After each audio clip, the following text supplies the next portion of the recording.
There's a call for parents and guardians to check for solid organ tumors in their child or children.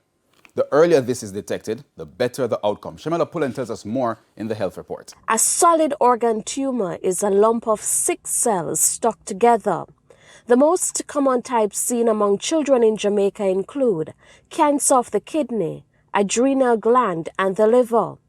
Doctors say at least 5 cases are seen yearly. It accounts for 7 to 10% of cancer tumors in children. Equally worrying is the late presentation of symptoms. Their abdomen becomes significantly distended with the masses, with these tumors. So it's a large mass to begin with.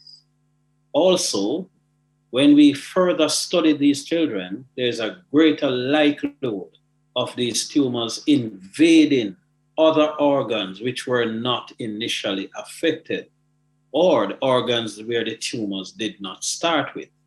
We call this condition a metastasis, when the tumor has spread somewhere else in the body.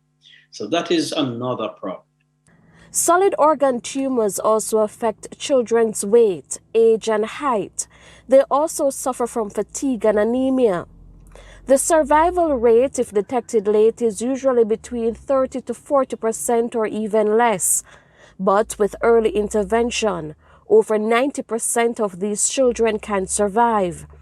When these children do present late and the tumor is larger, then it is naturally more difficult to remove in total without the risk of leaving residual tumor behind, especially tumor that has already spread to other organs. The other modality of treatment, apart from surgery, includes chemotherapy.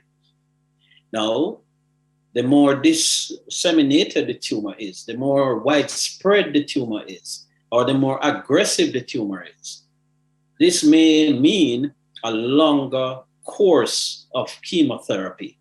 This also means many more trips to the hospital, which is why parents and guardians should examine their children routinely. Go in a systematic clockwise way and just use the hand to press on the tummy lightly, even without the child thinking that you are examining him or her, right? And just gently press on the tummy in each of these quadrants and see if there is any new feeling or new masses or lumps that your hand is bouncing on. Once detected, the child needs urgent medical care for further evaluation. With your health report, I'm Shamela Pullen wishing you good health.